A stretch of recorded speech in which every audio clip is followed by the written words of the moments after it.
বিকেল বেলাটা তখন আমাদের ছাদেই কাটত। স্কুল থেকে ফিরে ট্রানজিস্টার নিয়ে ইতস্তত ছাদে ঘুরে বেড়ানো। মাঝে মাঝে আমাদের ছাদে বন্ধুরা আসতো, মিলি, পরমা, চুমকি। আর আমাদের পরিচয় ছিল রকের ছেলে বলে, এক কথায় রক পাঁচ। আমাদের দোতলা বাড়ি ছিল না, একতলা, যৌথ পরিবার। ছাদটা ছিল কাকাদের। একতলায় একটা ঘরে আমাদের সংসার, মা, বাবা, আমি আর বোন। আমরা পরিচিত ছিলাম ছাদের মেয়ে বলে। আমাদের বাড়ির ঠিক উল্টো দিকে কৌশিকদের একতলার ঘর।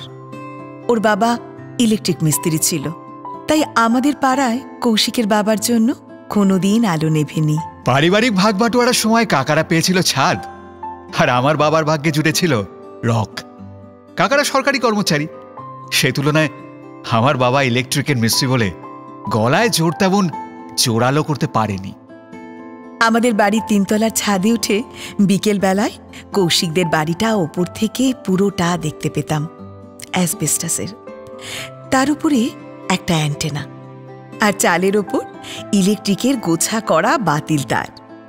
বাবা ইচ্ছে করলেই 10 বাই 20 অমন চওড়া লাল রকখানা ঘিরে নিয়ে ঘর বানিয়ে নিতেই পারতেন, কিন্তু সেটা উনি করেননি। উনি দিয়েছিলেন সাধারণের হাতে। আমরা সকালের দিকটায় রকে আড্ডা দিয়ে তারপর স্কুলে যেতাম। ওই রকেই দুপুরে ফেরিওয়ালা এসে ঝাঁকা নামিয়ে গামছা পেতে বিশ্রাম নিত। বিকেলবেলায় বয়স্কদের আড্ডা, আর খেলার মাঠ থেকে ফিরে এসে আমাদের তুমুল তর্ক বিতর্ক হতো ওই রকের ওপরেই। ওরা মাঠ থেকে ফিরে এলেই আমরা ছাদের রেলিংয়ে হেলান দিয়ে অনর্থক চিৎকার চেঁচামেচি শুরু করে দিতাম, ওদের নজর কাড়ব বলে। ওরা তখন টুর্নামেন্টের টকবগে ঘোড়া। পড়াশোনায় কেউই ভালো ছিল না, আর আমরা ছিলাম গুড গার্ল, ক্লাসের প্রথম সারির মেধাবী মেয়েদের দল। ওরা ছাদের মাথায় দাঁড়াতেই আমরা ঝগড়া থামিয়ে বিন্দাস ওদের দিকে চেয়ে থাকতাম। সত্যি, মানে ওরা যেন দূরের কোনো নক্ষত্র, ধরাছোঁয়ার বাইরে থেকে যাওয়া অলীক একটা স্বপ্ন। চেয়ে থাকাটুকুই আমাদের তৃপ্তি, এর বেশি কিছু লাভ করার যোগ্যতা আমাদের ছিল না।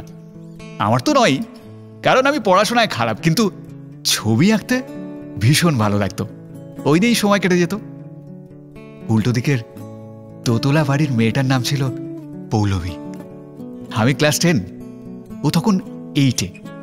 ওর বাবা ডাক্তার, বড় বাড়ি, গাড়ি, সামনে ওদের ফুলের বাগান। আর আমার বাবা ইলেকট্রিকের মিস্ত্রি, আমাদের অ্যাডভেস্টার্সের একতলা। তেমন কোনো মর্যাদা নেই আমাদের। এক পাড়া, মুখোমুখি বাড়ি হওয়া সত্ত্বেও কৌশিকের সঙ্গে মেলামেশায় আমার বাড়ির বারণ ছিল। অথচ কি আশ্চর্য কাণ্ড, আমার জীবন বিজ্ঞানের প্র্যাকটিক্যাল খাতায় আঁকা করিয়ে নেবার জন্য আমার মা ডেকে পাঠাতেন কৌশিকের মাকে। আমার না খুব ইচ্ছে করত আমাদের বাড়িতে এসে কৌশিক আঁকবে, আর আমি ওর পাশে বসে দেখব কেমন করে ও আঁকে। একসময় রকের ছেলেদের সঙ্গে ছাদের মেয়েদের একটা বিকেলের বোঝাপড়া হয়ে গেল। পরমার সঙ্গে দীপকের, এদিকে আবার মিলির সঙ্গে গৌতমের, ওদিকে চুমকির সঙ্গে না সুমনের। শুধু মুখোমুখি বাড়ির কৌশিক ও পৌলমীর মধ্যেই না কিছুই হলো না। কৌশিককে দেখে আমার কি যে ভালো লাগতো। ছাদ থেকে নেমে খাতায় আর্ট করে ওর নামটা লিখতাম। আমি চাইতাম ও নাই বা পড়াশোনা করলো, ভালো করে ও শুধু ছবি আঁকুক, আর আমি মন দিয়ে লেখাপড়া করব। জীবন বিজ্ঞানের খাতায় ছবি এঁকে দেওয়ার সুবাদে পৌলমীর মা টাকা দিতে চেয়েছিল আমার মাকে। আমার মা টাকা নিতে রাজি হয়নি। আমি মাকে বললাম, টাকা না হয় কৌশিককে অন্য কিছু দাও। আমি বিকেলে ছাদে উঠে কৌশিকের বাড়ির দিকে তাকিয়ে কেমন একটা দুঃখ পেতাম। একটা ঘরে ওরা কত কষ্ট করে থাকে, আর আমাদের বাড়িতে ওপর নিচ ফাঁকা পড়ে রয়েছে। ওর বোনের সঙ্গে 2-4টে কথা হতো আমার, এক স্কুলে পড়তাম বলে, কিন্তু ওর বোন এতটাই ছোট ছিল যে ঠিক বন্ধুত্ব হলো না। আমার মা একদিন বলল, শোন, পৌলমীর মা জিজ্ঞেস করছে তুই প্র্যাকটিক্যাল খাতা করে দিয়েছিস, কি নিতে চাস? আমি প্র্যাকটিক্যাল খাতায় হায়েস্ট পেলাম। স্কুল শুদ্ধ সবাই তাজ্জব কৌশিকের হাতের আঁকা দেখে, আর আমি গর্বে অহংকারে আমার নীরব ভালোবাসার কাছে বারবার নিজেকে উৎসর্গ করেছি। আঁকার বদলে আমরা চেয়ে নিলাম ওদের ছাদে বিশ্বকর্মা পুজোর দিন ঘুড়ি ওড়ানোর অনুমতি। রকের ছেলেদের সঙ্গে নিশ্চিতভাবে ছাদের মেয়েদের সেই হবে খুব কাছে পাওয়ার একটা সুযোগ। আমি তো আনন্দে আত্মহারা। পারলে ওরা এসে আমাদের ছাদটাকে পুরো দখল করে নিক, এটাই আমার চাওয়া ছিল। আমি শুধু ছাদে উঠে দেখতে চাইছিলাম উঁচু থেকে আমাদের এই লাল রক আর একতলার একলা ঘরটাকে কেমন দেখতে লাগে, সেটা একবার দেখার জন্য।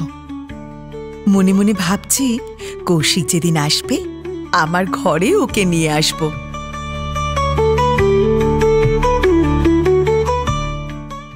ওদের ইলেকট্রিকের দোকানে বিশ্বকর্মা পুজোয় ধুমধাম হতো। বাবা বা মা কেউ একজন গেলেও আমার শত ইচ্ছে থাকলেও ওদের দোকানের পুজোয় আনন্দ করতে পারতাম না।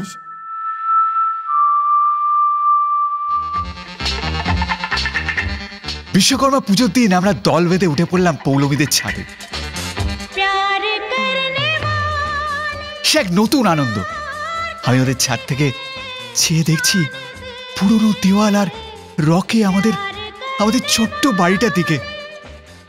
পৌলমী আমার দিকে তাকিয়ে বুঝতে পারলাম ছাদের মেয়েদের সঙ্গে রকের ছেলেদের বোঝাপড়া হয়ে গেলেও পৌলমীর সঙ্গে আমার কোনোদিনও মিল খাবে না।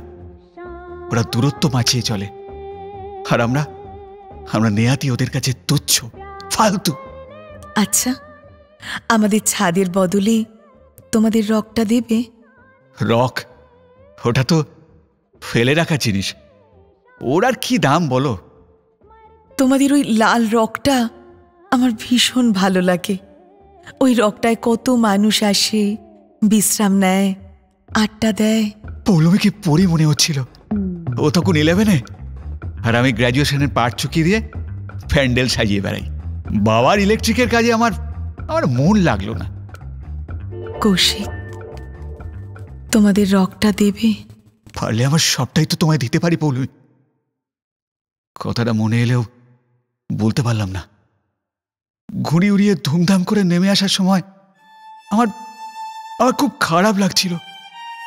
আমি মনকে কিছুতেই বোঝাতে পারছিলাম না যে এটা সম্ভব নয়। ওকে চাওয়া, ওকে পাওয়া, এসব আমাদের জন্য নয়। আমার ভেতরে একটা কষ্ট কুমড়ে উঠল। আমার bright future, all India joint crack করলাম। বাবা ডাক্তার, আমিও ডাক্তারি পড়ব ঠিক হয়ে গেল। আরও পড়ালেখা ছেড়ে দিয়ে আর্ট কলেজে যায়। হোস্টেলে চলে গেল পৌলমী। ছাদের আড্ডাটা নিভে গেল এক সময়। মিলি, চুমকি, পরমা কেউ আর আসে না। ওরা গ্র্যাজুয়েশন করছে। খেটে যাব করেও ওদের ছোটবেলার প্রেমটা না ঠিকে গেল অবশেষে।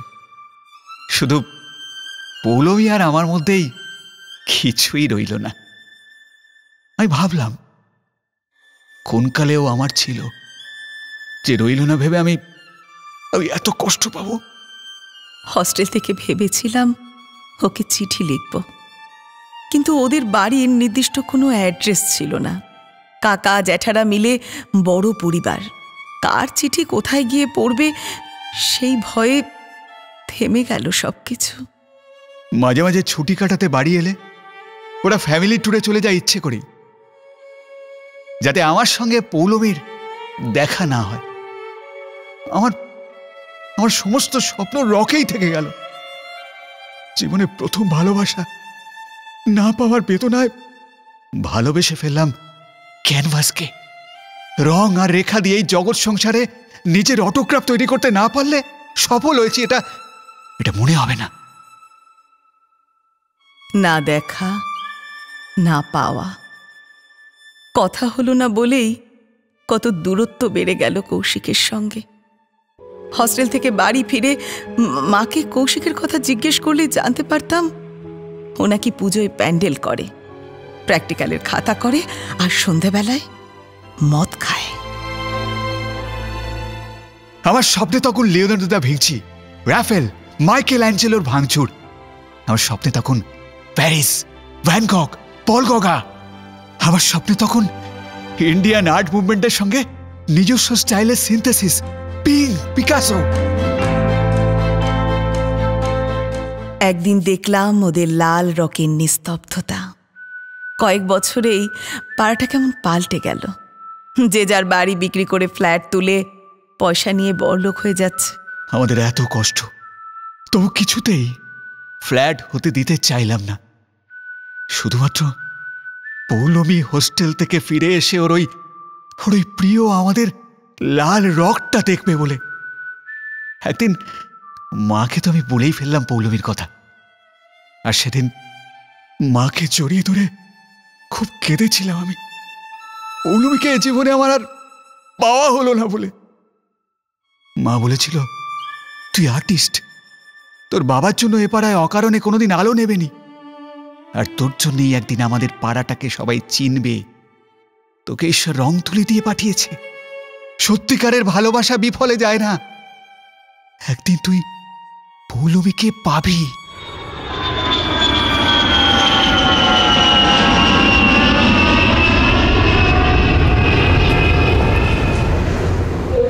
তোমার ভালোবাসা তো বিফলে যায়নি কৌশিক। এই তো আমি। হ্যাঁ, আমি ম্যারিড, কিন্তু তুমি আমার সেই ছাদের বিকেল থেকে চেয়ে থাকা লাল রঙের রক। ভীষণ অবাক লাগছে পৌলমী, কত কথা মনে পড়ে গেল বলতো। তোমার সঙ্গে ফ্র্যাঙ্কফুর্ট এয়ারপোর্টে দেখা হয়ে যাবে এত বছর পরে, মানে আমি স্বপ্নেও ভাবিনি, বিশ্বাস করো। আমার বাবা সামান্য ইলেকট্রিকের মিস্ত্রি বলে আমাদের কোনো সামাজিক মর্যাদা ছিল না। আর আজ আমি প্যারিস যাচ্ছি। কি আশ্চর্য, তাই না? আর আমি আটলান্টিকের ওপারে আমেরিকা। আমার যে কি আনন্দ কৌশিক তোমার জন্য, তুমি ভাবতেও পারবে না। আমি বাড়িতে ফিরে মা বাবাকে বলতে পারবো তোমার জন্য প্যারিস ওয়েট করছে। সত্যি? শিল্পের স্বর্গে তোমার কৃতিত্ব প্রতিষ্ঠা হতে চলেছে। নিজেকে সামলাতে পারছি না। 11-এর সব স্মৃতিগুলো বেরিয়ে আসছে। সরি। জানো আমার মার কথা খুব মনে পড়ছে। জানো ওই যে কথাটা, সত্যিকারের ভালোবাসা কখনো বিফলে যায় না।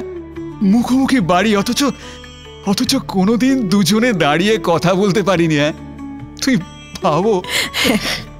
আর আজ ইউরোপের এই এয়ারপোর্টে আমাদের দেখা হয়ে গেল। সত্যি, আর আমাদের মনে পড়ে গেল পুরনো কত কথা। একদম আমাদের স্মৃতির কৈশোর। কি অবাক লাগছে বলো।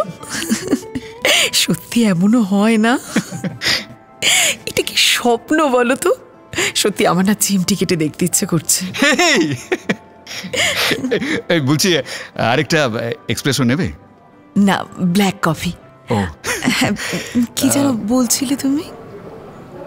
হ্যাঁ, মানে তোমার মাঝে মাঝে একা লাগে? হ্যাঁ, লাগে তো বটেই। বিষণ্ণ মনে হয়? দিনের শেষে সংসার, ডাক্তারি সব সামলে তোমার কথা ঘুমানোর আগে ঠিক মনে পড়ে যেত। মাঝখানে কতগুলো বছর শুধু আমরা কেউ কারো খবর পাইনি, তাই না? আচ্ছা, তুমি বিয়ে করলে না কেন? আমার জীবন, মানে শিল্পীর জীবনে না একটা হাহাকার থাকে। আর সেই শূন্যতার ধূসর সীমান্তে আমি কাউকে আনতে চাইনি। আর তাছাড়া তোমায় আমি এতটাই ভালোবেসে ফেলেছিলাম যে আমি। সময় হয়ে এলো। হ্যাঁ, তোমার ফ্লাইট। প্যারিসে গিয়ে ফোন করবে তো? কি হলো, চুপ করে আছো যে? পারলে চলে এসো একবার নিউ ইয়র্কে। আমি একলা মানুষ, একটা স্টুডিও বানিয়েছি যেখানে নিখরচায় এসে একটু দাঁড়াবার জায়গা পেতে পারে ওই তরুণ চিত্র করে। আমার বলতে আলাদা তেমন কোনো প্রপার্টি কিছু নেই, ডাক্তারি পাশ করে বিদেশ ফিরে এসে একটা নার্সিংহোম বানানোর ইচ্ছে ছিল খুব, হয়নি, হয়তো হবেও না। এখনো আছে? আছে তো বটে। আচ্ছা, তোমার হাজবেন্ডও কি ডাক্তার? না, ও হিস্ট্রির প্রফেসর। ও জানো পৌলমী, আমাদের এই বাড়িটা আমি প্রমোটারকে কোনোদিনও দিইনি। কেন জানো? কেন? তুমি লাল রকটা একদিন আমার থেকে চেয়েছিলে বলে। এখনো মনে আছে তোমার? আছে। সত্যি মনে রেখেছ কৌশিক? আজও আমাদের সেই অ্যাসবেস্টাসের বাড়ি, লাল রক, বারান্দা সবই পড়ে আছে। মা বাবা এখন মানিকতলায় ফ্ল্যাটে থাকে। তোমার নার্সিংহোম তৈরির জন্য ওইটুকু আমি তোমাকে দিতে চাই পৌলমী। তুমি নেবে? তোমার বাবার জন্য আমাদের পাড়ায় কোনোদিনও আলো নেভেনি, আর নার্সিংহোম হলে এই পাড়ায় কেউ বিনা চিকিৎসায় মারা যাবে না, এই প্রতিশ্রুতি দিতে পারি। পৌলমী, আমিও তো সোসাইটির জন্য কিছু করতে চাই কৌশিক। সত্যি পৌলমী? মানে সত্যি। এটা একটা দারুণ খবর। সত্যি বলছো? সত্যি, আমি রাজি। তোমাদের ওই বাড়িটা, ওটাই হবে আমাদের স্বপ্নের সমাজ সেবা। চলো কিছু করি আমরা মানুষের জন্য। ইয়েস, মানে এই খবরটা শুনলে আমার বাবা না সবচেয়ে বেশি খুশি হবে। আমি কিন্তু বাবাকে কালকেই জানাবো। হ্যাঁ, তুমি প্লিজ প্রজেক্টটা তৈরি করে ফেলো প্লিজ। দেখো, আমাদের পাড়ায় এখন বহুতল অনেক, কেউ আর ছাদে ওঠে না। হারিয়ে গেল অনেক কিছু, জেনারেশন পাল্টে গেল। লাইব্রেরিগুলো দেখো কেমন ফাঁকা পড়ে আছে। রকের ছেলেরাও নেই, রকও হারিয়ে গেল ধীরে ধীরে। শুধু এই ফ্র্যাঙ্কফুর্ট এয়ারপোর্টে একটা ছাদ আর একটা রকের গল্প থেকে গেল মানুষের উপকারের জন্য, তাই না? কি আশ্চর্য আমাদের এই দেখা হয়ে যাওয়াটা, বলো। সত্যি মানে এক অলীক স্বপ্নের মতো মনে হচ্ছে। একদম। আচ্ছা, এমনও হয় বলো তো? ভাবলে কেমন একটা অবাক লাগছে। আচ্ছা কৌশিক, একটা কথা বলবো তোমায়? বলো। পারলে একটা সংসার, মানে কাউকে জীবনের সঙ্গী করে নিও। কেন আর একা থাকবে তুমি? আমার কথাটা একবার ভেবে দেখো প্লিজ। ওসব ছাড়ো, সাবধানে চেও। All the best. All the best to you two.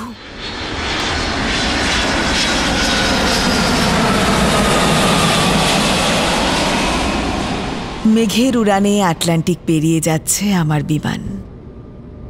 মনটা এখনো এয়ারপোর্টের কফি শপে পড়ে আছে, কৌশিকের কাছে। এত ভালোবাসতে পারি কে ওর মতো? এই স্বার্থপর জীবনে এখনো এমন ভাবে কেউ বাঁচিয়ে রাখতে পারে নিজস্ব ভালোবাসা? কই, আমি তো পারলাম না। উড়ে যাচ্ছে আমাদের বিগত ভালো লাগার গল্প। পৌলমী, আমার জীবনে এমনই একটা সি অফের এপিসোড, একটা স্মৃতির সিলুয়েট।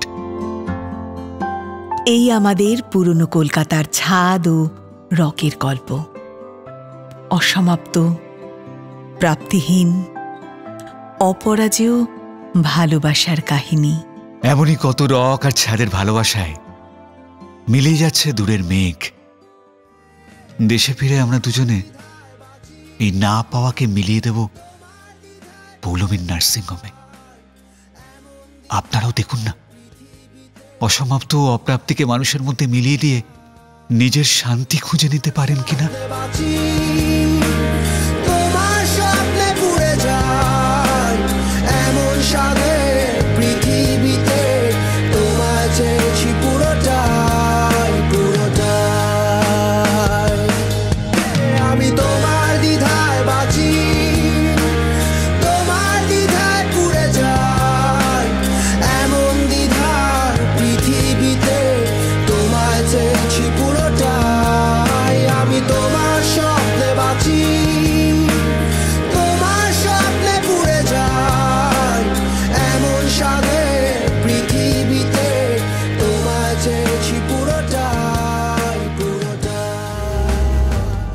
এভাবেই জুড়ে থাকুন যুগলবন্দির সাথে। আর সাবস্ক্রাইব করুন আমাদের চ্যানেলটিকে। কেমন লাগছে আমাদের অবশ্যই আপনার মতামত জানান কমেন্ট সেকশনে। যুগলবন্দি মানেই সুস্মিতা আর সৌভিক, আপনারাই আমাদের অভিভাবক।